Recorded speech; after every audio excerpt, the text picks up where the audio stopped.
Hello students, welcome to our YouTube channel your BSc guide. आज के इस video में हम बीएससी फर्स्ट सेमेस्टर केमिस्ट्री के यूनिट नंबर 3 को पढ़ रहे थे। आज उसका क्लास नंबर 9 है और ये लास्ट क्लास होगी। ठीक, पिछले की वीडियो जो कि क्लास 8 वीडियो थी उसमें मैंने आप लोगों को इलेक्ट्रोनिगेटिविटी अच्छे से पढ़ाया था। वो वीडियो ज़्यादा लंबी ना हो इसीलिए मैंने इसका सेकेंड पार्ट भी क्रिएट किया है जो कि क्लास नंबर 9 है। इसमें हम लोग कुछ फैक्टर्स के बारे में पढ़ेंगे, कुछ एप्लीकेशन पढ़ेंगे, पीरियोडिसिटी पढ़ेंगे, इलेक्ट्रोनिगेटिविटी के बारे में। और बाकी मैं आप लोगों को बता दूं कि मेरे चैनल पे आप लोगों को फ़िज़िक्स, केमिस्ट्री, मैथमेटिक्स और कंप्यूटर साइंस और इंग्लिश के लेक्चर्स आप लोगों को फ्री ऑफ कॉस्ट सब कुछ अवेलेबल है मेरे चैनल पे। ठीक, तो मैंने प्लेलिस्ट भी क्रिएट कर दी है। आप प्लेलिस्ट वाले सेक्शन पे जाएंगे, थोड़ा स्क्रॉल करेंगे तो नीचे आप लोगों को प्लेलिस्ट मिल जाएगी। एकदम न्यू सेशन की स्टार्ट है तो बीएससी फर्स्ट सेमेस्टर केमिस्ट्री की प्लेलिस्ट मिल जाएगी। उसमें आप लोगों को सारे यूनिट के लेक्चर सीक्वेंस वाइज मिल जाएंगे। सारे यूनिट के मोस्ट इंपॉर्टेंट क्वेश्चन भी मैंने ऑलरेडी प्रोवाइड कर दिए हुए हैं। ठीक, तो ये यूनिट 3 का क्लास 9 होने वाला है। इसके बाद पूरी यूनिट कंप्लीट हो जाएगी। फिर इसके बाद जितनी बची हुई यूनिट है उसका मैं आप लोगों को वन शॉट प्रोवाइड करूँगी। और सारे यूनिट के तो मैंने मोस्ट इंपॉर्टेंट क्वेश्चन तो करा दिए हैं। अगर आप लोगों ने सारे लेक्चर्स को अच्छे से अटेंड किया है तो जितने मैंने मोस्ट इंपॉर्टेंट क्वेश्चन आप लोगों को बताए हैं आप लोग बहुत अच्छे से कर लेंगे। और ये सारे क्वेश्चन एग्ज़ाम के पॉइंट ऑफ व्यू से बहुत इंपॉर्टेंट है। ठीक, एक चीज़ मैं आप लोगों को और बताना चाहती हूँ, जैसे बहुत सारे बच्चों को वीडियो नहीं मिल पाती है तो वो क्या सर्च करेंगे, बीएससी यूट्यूब पे आप जाएंगे, सर्च बार पे सर्च कीजिएगा बीएससी फर्स्ट सेमेस्टर केमिस्ट्री चाहिए होगी तो केमिस्ट्री का, और फिज़िक्स चाहिए होगा फिज़िक्स का, मैथ्स चाहिए होगा मैथ्स का, कंप्यूटर साइंस का। यहाँ पर आप लोग सब्जेक्ट डाल दीजिएगा BSc first semester chemistry by your BSc guide. जब आप लोग इतना सर्च करेंगे तो आप लोगों को मेरे चैनल से रिलेटेड जितने भी मैंने जिस सब्जेक्ट के आप लोगों को वीडियो लेक्चर चाहिए होगा, जिस यूनिट का चाहिए होगा, सब कुछ आप लोगों के सामने खुल के आ जाएगा। आप वहाँ से भी पढ़ सकते हैं। जैसे बहुत सारे बच्चों को वीडियो नहीं मिलती तो वो लोग बताते भी नहीं हैं। आप लोग कमेंट करके बताया करें, मैं आप लोगों को तुरंत लिंक प्रोवाइड कर देती हूँ। आप जैसे कमेंट करते हैं मैं रिप्लाई करती हूँ। ठीक, तो आप लोग बताया करें। अगर नहीं, जिस बच्चों को नहीं मिल पाता है तो आप लोग प्ले लिस्ट वाले सेक्शन पर जाया करिए। फिर भी ढूंढने में प्रॉब्लम होती है क्योंकि मैं न्यू प्ले लिस्ट ऐड करती जाती हूँ तो वो जो पुरानी प्ले लिस्ट होती है नीचे शिफ्ट हो जाती है। इसीलिए मैं बोलती हूँ स्क्रॉल करते हुए जाएंगे तो आप लोगों को सारी प्लेलिस्ट, सारे यूनिट वाइज प्लेलिस्ट भी मिल जाया करेगी। अगर फिर भी और दिक्कत होती है तो आप लोग बस सर्च कीजिए बीएससी फर्स्ट सेमेस्टर के हैं तो फर्स्ट सेमेस्टर के लिए, थर्ड सेमेस्टर के हैं तो थर्ड सेमेस्टर के लिए। ठीक, तो BSc first semester chemistry by your BSc guide, कुछ भी सर्च कीजिए by your BSc guide search करेंगे ना तो आप लोगों को सारा कुछ कंटेंट जितना मेरे चैनल पे पढ़ाया हुआ है, चाहे वो फिजिक्स का हो, केमिस्ट्री का, मैथमेटिक्स का, कंप्यूटर का, इंग्लिश का, जितना मेरे चैनल पे अवेलेबल होगा सब कुछ आप लोगों के सामने दिख जाएगा। आप वहाँ से जाकर के यूनिट वाइज लेक्चर भी देख सकते हैं, पूरा कोर्स भी अवेलेबल है तो आप वहाँ से जाकर के देख सकते हैं। तो अब वीडियो को स्टार्ट करते हैं। तो ये देखिए, मैंने आप लोगों को पिछले की वीडियो में क्या क्या बताया था। मैंने 8 क्लास में इलेक्ट्रोनिगेटिविटी बहुत अच्छे से समझाई थी। साथ ही साथ मैंने आप लोगों को बताया था कैसे इलेक्ट्रोनिगेटिविटी को डिटरमाइन करते हैं, तो 3 मेथड भी बता दिए थे। फिर मैंने आप लोगों से कहा था कि वीडियो ज़्यादा लंबी ना हो तो इसके जो फैक्टर्स वगैरह हैं, पीरियोडिसिटी वगैरह है, इसको नेक्स्ट वीडियो में बता दूँगी। और ये काफ़ी ज़्यादा इंपॉर्टेंट भी है क्योंकि इंपॉर्टेंट इसलिए है क्योंकि पूछा जाता है कि इलेक्ट्रोनिगेटिविटी क्या होता है, कौन कौन से फैक्टर्स हैं जिस पर इलेक्ट्रोनिगेटिविटी डिपेंड करती है। तो सबसे पहले हेडिंग डाल लीजिएगा फैक्टर अफेक्टिंग इलेक्ट्रोनिगेटिविटी। कौन कौन से ऐसे फैक्टर है जो कि इलेक्ट्रोनिगेटिविटी को डिपेंड करते हैं। जो सबसे पहला फैक्टर आता है वो है एटॉमिक साइज। डालेंगे एटॉमिक साइज। क्या एटॉमिक साइज होगा, क्या उसका रेडियस होगा जिसके ऊपर इलेक्ट्रोनिगेटिविटी डिपेंड करती है। तो जो एटॉमिक साइज होता है ये इलेक्ट्रोनिगेटिविटी के इन्वर्सली प्रोपोर्शनल होता है। और हमने ये भी पढ़ा था कि जो एटॉमिक साइज होता था, एटॉमिक साइज वो हमारा जेड इफेक्टिव के भी इलेक्ट्रोनिगेटिविटी के, मतलब इलेक्ट्रोनिगेटिविटी के जेड इफेक्टिव के atomic size direct inversely proportional होता है। तो जब जेड इफेक्टिव के हमारा इन्वर्सली प्रोपोर्शनल होगा, और हम जानते हैं जेड इफेक्टिव डायरेक्टली प्रोपोर्शनल होता है इलेक्ट्रोनिगेटिविटी की, ये सारी चीज़ें मैंने आप लोगों को बता दी है। तो हम ये कह सकते हैं कि जो एटॉमिक साइज होता है, atomic size inversely proportional to the electronegativity. ठीक, तो ये हमारा पहला फैक्टर हो गया कि एटॉमिक साइज़, इसमें लिखेंगे atomic size is inversely proportional to the electronegativity. जल्दी जल्दी मैं आप लोगों को सम कर देती हूँ क्योंकि मैं नहीं चाहती वीडियो ज़्यादा लंबा हो और आप लोगों को भी प्रॉब्लम क्रिएट हो। बाकी मैं सारे यूनिट का, सारे सब्जेक्ट का वन शॉट भी क्रिएट करना स्टार्ट कर दी हूँ, सारे यूनिट का मोस्ट इंपॉर्टेंट क्वेश्चन भी सब कुछ बता चुकी हूँ। तो आप लोग अच्छे से पढ़िए। कोई वीडियो नहीं मिलती तो कमेंट करके पूछा करिए कि ये वीडियो कहाँ है, तो मैं आप लोगों को लिंक भी प्रोवाइड कर दूँगी। टेंशन लेने की कोई ज़रूरत नहीं है। देखिए, मेरे जो क्लास में, मेरे जो चैनल पे हैं वो स्टूडेंट उन्हीं के हिसाब से वीडियो प्रोवाइड करती हूँ जो ज़्यादा मतलब डिमांड करते हैं कि अगर आप लोग इस सेमेस्टर के हैं तो डिमांड कीजिए, आप लोग बताइए कि इस सेमेस्टर की वीडियो चाहिए।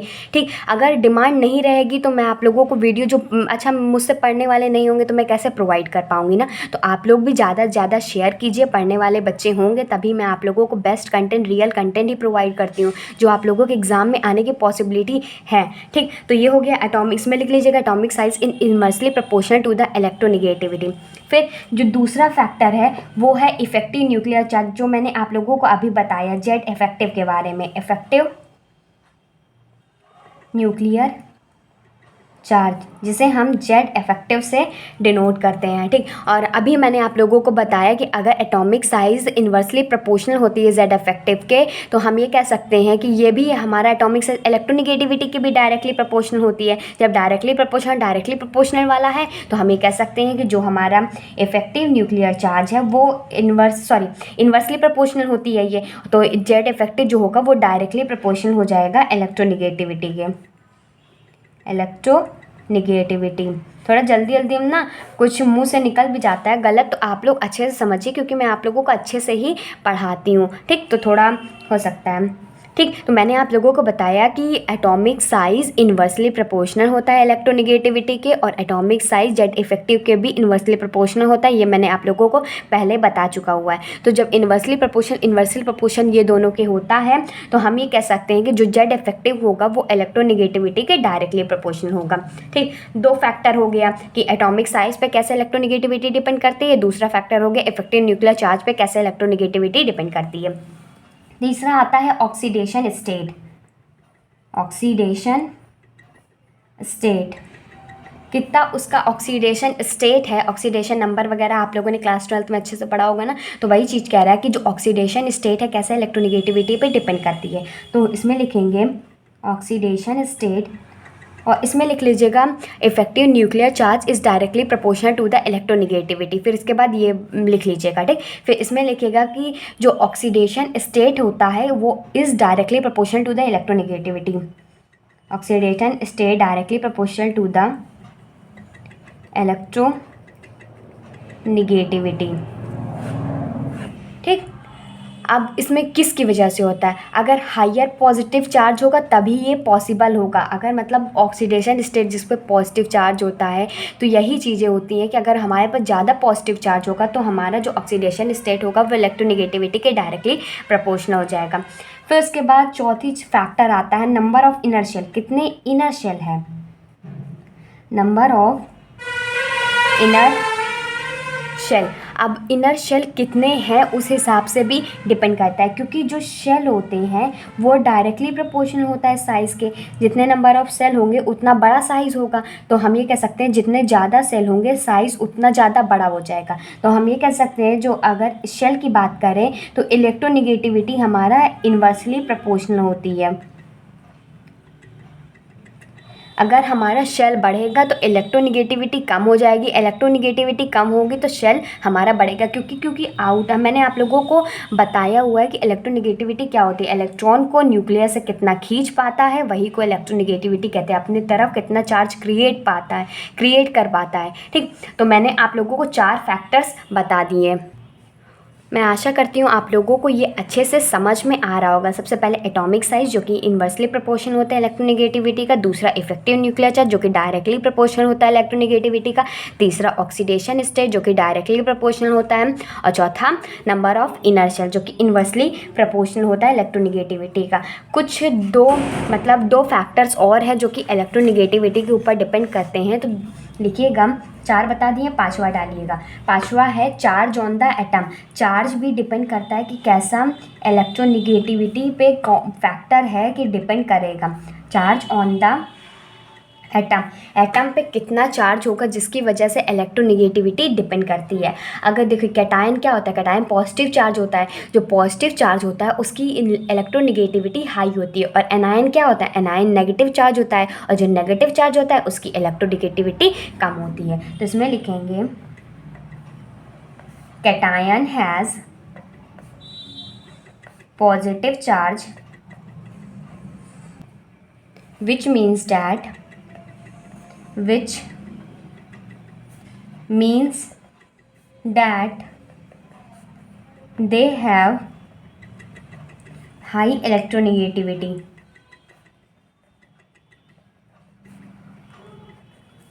इसमें कह रहा है कैटायन के बाद पॉजिटिव चार्ज होता है जिसका मतलब है कि उसकी इलेक्ट्रोनिगेटिविटी हाई होगी, और एनायन के पास नेगेटिव चार्ज होता है। लिखेंगे anion has negative charge which means that they have less electronegativity. Anion के पास नेगेटिव चार्ज होता है, इसका मतलब है कि उसकी इलेक्ट्रोनिगेटिविटी कम होती है। और छठवां जो फैक्टर है वो भी इम्पॉर्टेंट है, हाइब्रिडाइजेशन के ऊपर कैसे इलेक्ट्रोनिगेटिविटी डिपेंड करती है। तो छठवां डाल लीजिएगा types of hybridization. Types of hybridization, मैंने आप लोगों को हाइब्रिडाइजेशन यूनिट नंबर 2 में जो कि simple bonding theories of molecule है उसमें बहुत अच्छे से बताया हुआ है। जो sp हाइब्रिडाइजेशन होती है उसकी इलेक्ट्रोनेगेटिविटी बहुत ही ज़्यादा होती है, फिर sp2 वाले की होती है, फिर sp3 वाले की होती है। तो इसमें लिख लीजिएगा it is also depend upon the types of hybridization. इसको मैं बोल इसलिए रही हूँ ताकि आप लोगों का टाइम बचे। तो लिखिएगा it is also depend upon the types of hybridization, full stop. Electronegativity increases as the s character in hybrid orbital increases। मतलब जितना ज़्यादा s कैरेक्टर होगा उसमें हाइब्रिडाइजेशन उतनी ही ज़्यादा इंक्रीज़ होगी। तो sp कितनी होती है, 50% होती है, इसकी कितनी होती है, 33.33% होती है, ठीक, और इसकी कितनी होती है, 25% होती है। फिर उसके बाद लिखिएगा hence electronegativity of sp3 hybrid orbital is less. जो sp3 हाइब्रिड ऑर्बिटल है इसकी इलेक्ट्रोनिगेटिविटी लेस होती है। तो लिखिएगा hence electronegativity of sp hybrid orbital is less than sp2 which is less than sp hybrid orbital. ठीक, इतना लिख लीजिएगा। आप लोगों का ये कंप्लीट हो गया फैक्टर्स अफेक्टिंग। अब नेक्स्ट हेडिंग डालिएगा पीरियोडिसिटी इन इलेक्ट्रोनिगेटिविटी। अब हम जैसे पीरियोडिक टेबल में लेफ़्ट से राइट जाते हैं, पीरियड में लेफ़्ट से राइट जाते हैं तो कैसे इलेक्ट्रोनिगेटिविटी डिपेंड करती है। फिर ग्रुप में टॉप टू बॉटम आते हैं तो कैसे इलेक्ट्रोनिगेटिविटी डिपेंड करती है। तो इसमें डालिएगा नेक्स्ट हेडिंग पड़ेगी पीरियोडिसिटी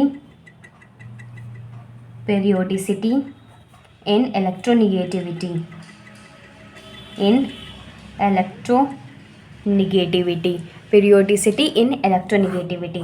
तो सबसे पहला पॉइंट डालिएगा इन पीरियड में लेफ़्ट टू राइट जाते हैं तो कैसे इलेक्ट्रोनिगेटिविटी डिपेंड करती है। तो लिखेंगे जब हम लोग लेफ़्ट से राइट जाते हैं तो जो इलेक्ट्रोनिगेटिविटी जिसे हम काई से डिनोट करते हैं वो इंक्रीज़ हो जाती है। मतलब जब हम लेफ़्ट से राइट जाएंगे पीरियड में तो इलेक्ट्रोनिगेटिविटी हमारी बढ़ जाएगी। तो लिखेंगे अलोंग अ पीरियड इलेक्ट्रोनिगेटिविटी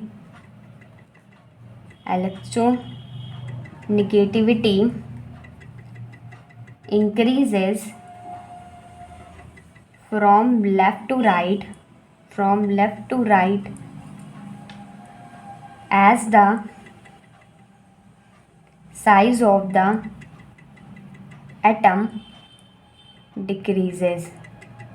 देखिए जब हम लेफ़्ट से राइट जाते हैं तो इलेक्ट्रोनिगेटिविटी बढ़ती है। क्यों बढ़ती है? क्योंकि हम जब लेफ़्ट से राइट जाएंगे जो एटम का जो साइज़ होने लगता है कम होने लगता है। और हमने पढ़ा कि जब एटम का साइज़ एटॉमिक साइज़ जब हमारा इन्वर्सली प्रोपोर्शनल होता है इलेक्ट्रोनिगेटिविटी का, इन्वर्सली प्रोपोर्शनल होता है इलेक्ट्रोनेगेटिविटी का, तो जब हमारा साइज़ कम होगा तो इलेक्ट्रोनेगेटिविटी बढ़ेगी। तो इसीलिए जब हम लेफ़्ट से राइट जाते हैं तो जो एटॉमिक साइज़ होता है किसी भी एटम का वो कम होने लगता है, तो इसका मतलब ये है कि हमारी इलेक्ट्रोनेगेटिविटी भी बढ़ने लगेगी। ठीक, तो हम लेफ़्ट से राइट जाते हैं पीरियड में तो इलेक्ट्रोनेगेटिविटी बढ़ती है। अब ग्रुप की बात कर लेते हैं, तो हेडिंग डालेंगे,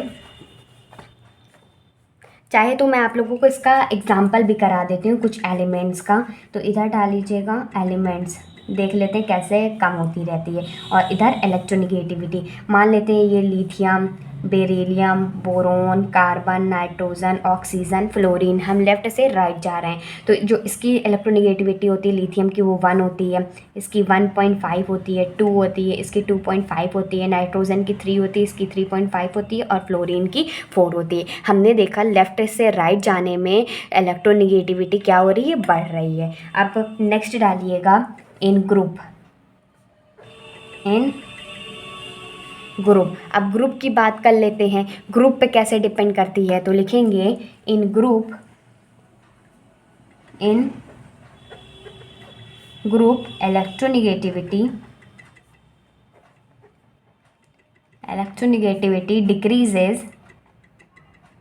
decreases from top to bottom as the size of the atom increases from top to bottom।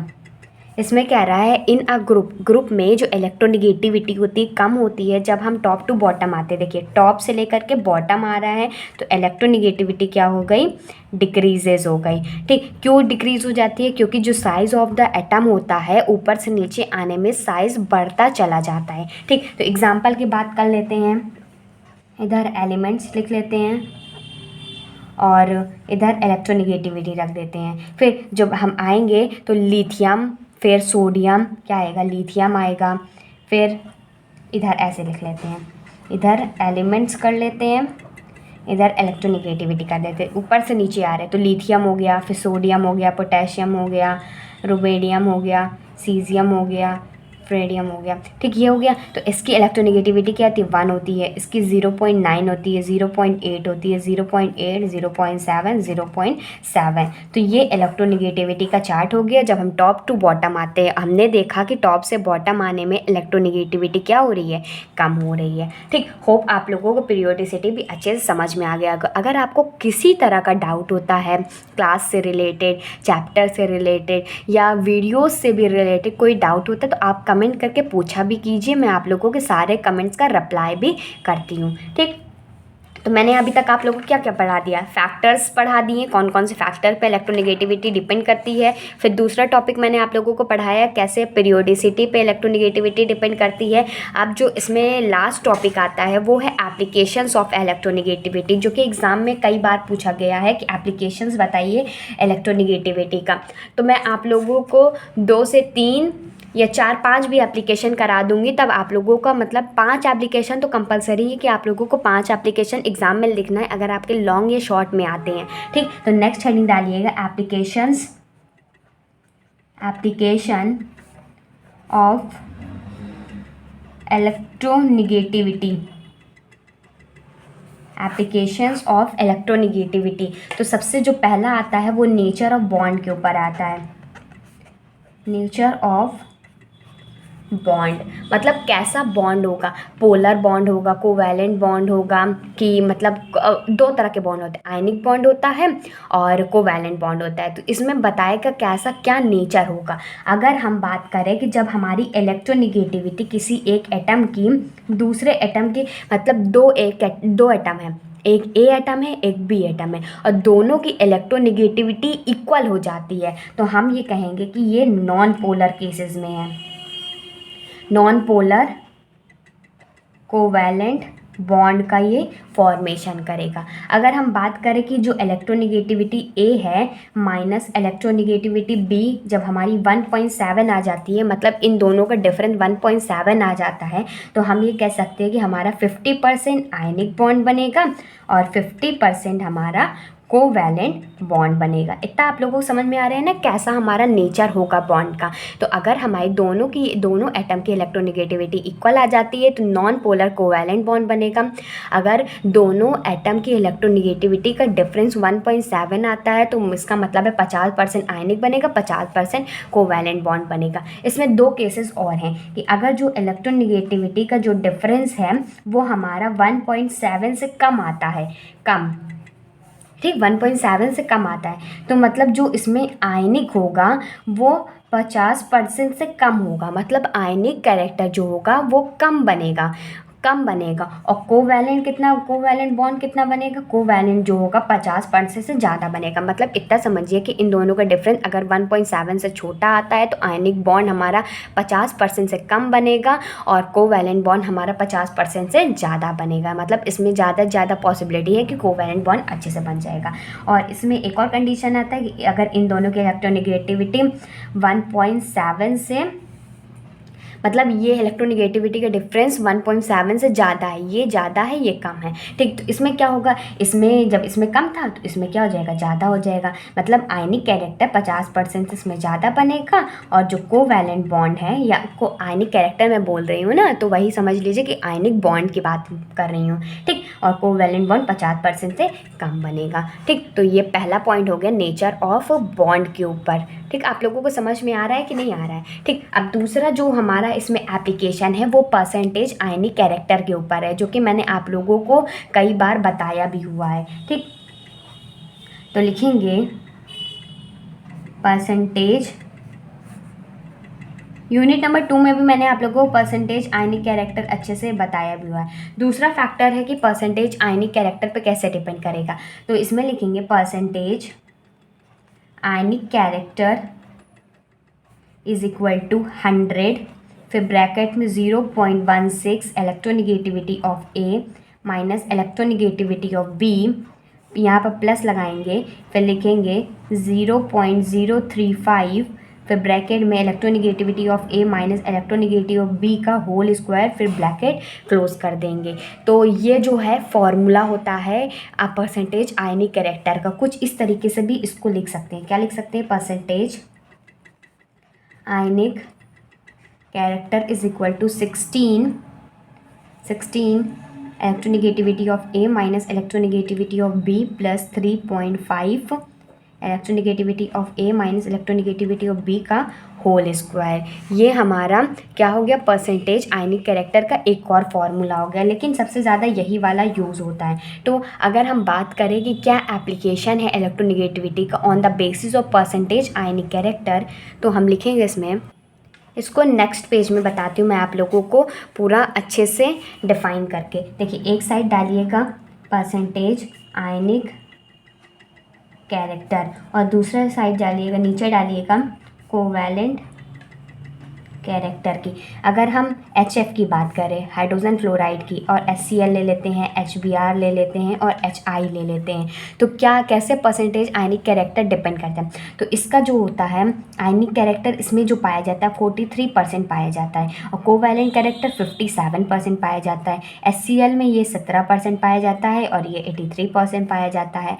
और अगर हम बात करें HBr आयनिक कैरेक्टर 13% होता है, HI का 7% होता है और कोवैलेंट कैरेक्टर इसका 87% होता है, इसका 93% होता है। इससे यह बताता है कि इसमें का कोवैलेंट कैरेक्टर बहुत ही ज़्यादा होता है, जो कि परसेंटेज आयनिक कैरेक्टर की बात हो रही है कि इसका कोवैलेंट कैरेक्टर बहुत ही ज़्यादा होता है और इसका जो आयनिक कैरेक्टर होता है बहुत ही कम होता है HI के बेसिस पे, ठीक। आप लोगों को 2 एप्लीकेशन अच्छे समझ में आ गए होंगे।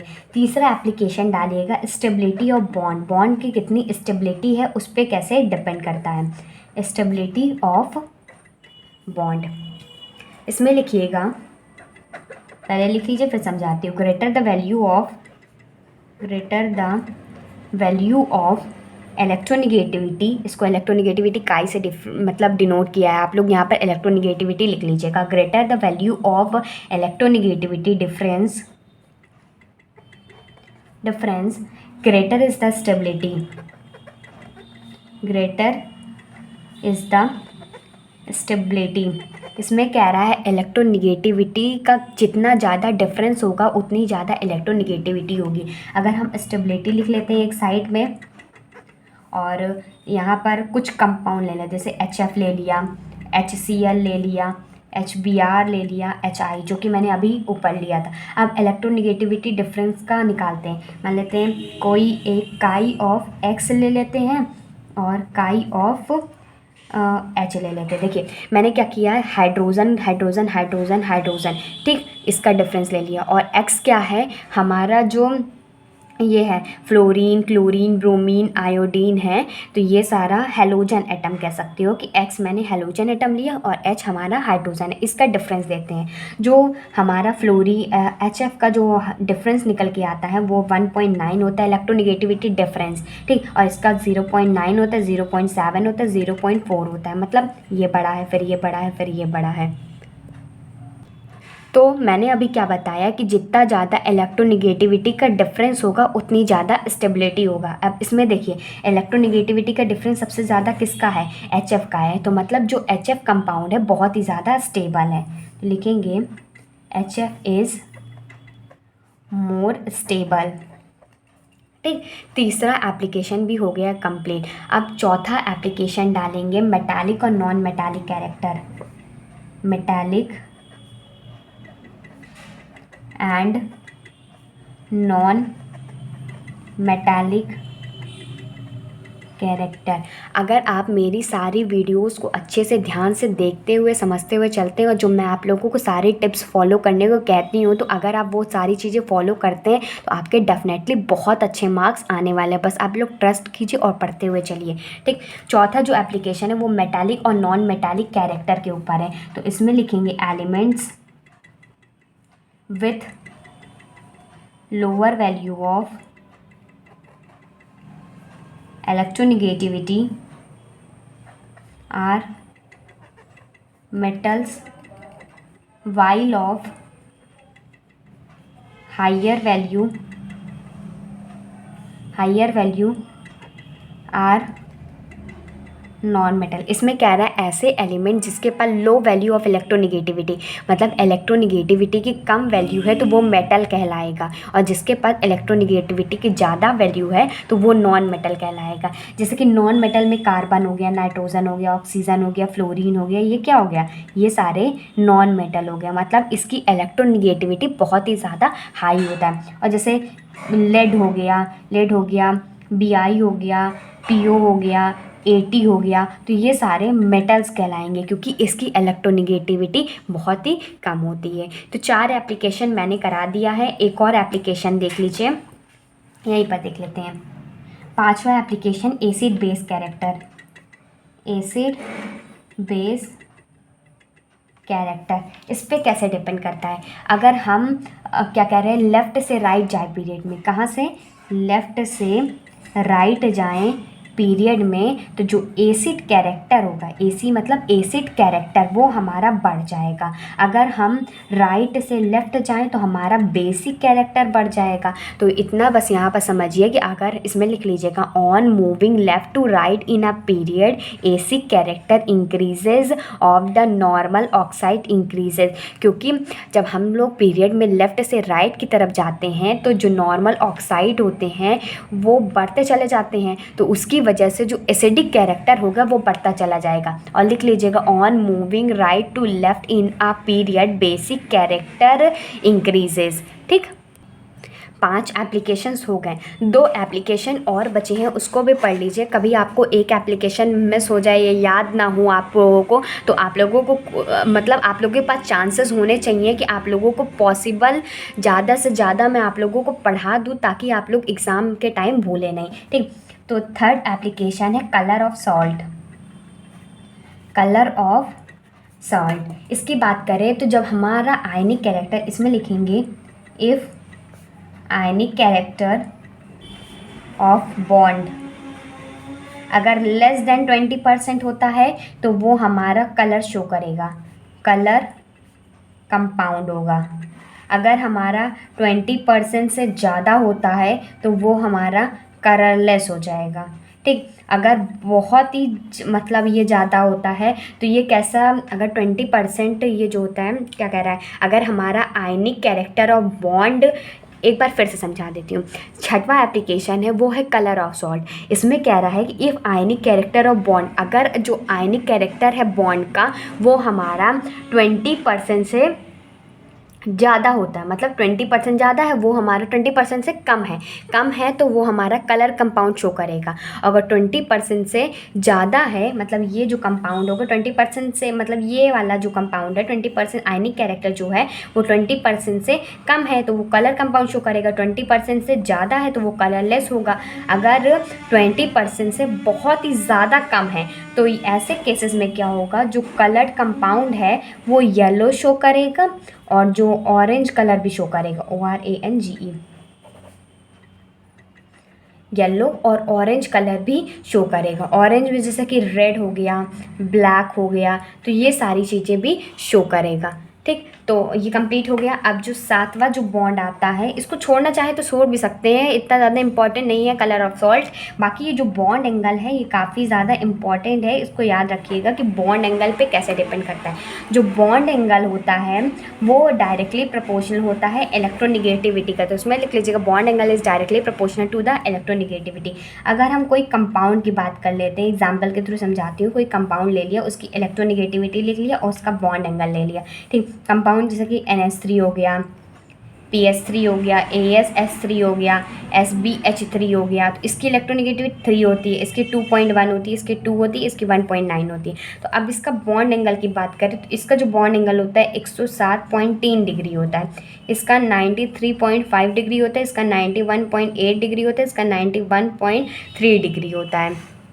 ठीक, तो अभी हमने देखा कि जब बॉन्ड एंगल था हमारा 107.3 डिग्री तो उसकी इलेक्ट्रोनिगेटिविटी 3 थी। फिर बस इतना समझिए कि बॉन्ड एंगल हमारा जो डायरेक्टली प्रोपोर्शनल होता है इलेक्ट्रोनिगेटिविटी का, और ये कंपाउंड्स का आप लोग याद करना चाहें तो याद भी कर सकते हैं, नहीं तो जितना मैंने आप लोगों को पिछले 5 एप्लीकेशन बताएं आप लोग उसको भी अच्छे से प्रिपेयर कर लीजिएगा, 5 के 5 अच्छे से लिख दीजिएगा, तो आप लोगों को इसके पूरे के पूरे मार्क्स मिल जाएंगे। तो ये चैप्टर हो गया कंप्लीट। आप लोगों को कोई भी डाउट होता है तो आप कमेंट करके पूछिए, मैं आप लोगों के सारे कमेंट्स का रिप्लाई करती हूँ, साथ ही साथ मैं आप लोगों के सारे डाउट्स को सॉल्व भी करने की कोशिश करती हूँ। बाकी रही वीडियोज़ की बात, तो जितना मैंने करा दिया है उतना पढ़िए, बाकी जो बचे हुए यूनिट्स है उसको भी मैं आप लोगों को वन शॉट में प्रोवाइड कर दूँगी, टेंशन लेने की कोई भी ज़रूरत नहीं है। अगर आप लोगों को कोई वीडियो नहीं मिलती है तो वो भी कमेंट करके पूछ लिया करिए, मैं आप लोगों को लिंक भी प्रोवाइड कर दूँगी। नहीं तो आप लोग BSc फर्स्ट सेमेस्टर केमिस्ट्री चाहिए तो केमिस्ट्री, फिज़िक्स चाहिए तो फिज़िक्स केमिस्ट्री या फिज़िक्स मैथ्स करके by your BSc guide search करेंगे तो आप लोगों को मेरे चैनल में जितनी केमिस्ट्री फिज़िक्स या मैथ्स की वीडियो होगी तो आप लोगों को सारी वीडियोस सामने मिल जाएंगी। ठीक, कोई भी डाउट होता है कमेंट करके बताइएगा, और ये भी बताइएगा वीडियो आप लोगों को कैसी लगी, आप लोगों को समझ में आ रहा है कि नहीं आ रहा है। जितना मैं पढ़ा रही हूँ इतना इंपॉर्टेंट है और इसको ध्यान से पढ़िए समझिए, वन शॉट में जल्दी प्रोवाइड कर दूँगी। ठीक, good bye and stay safe.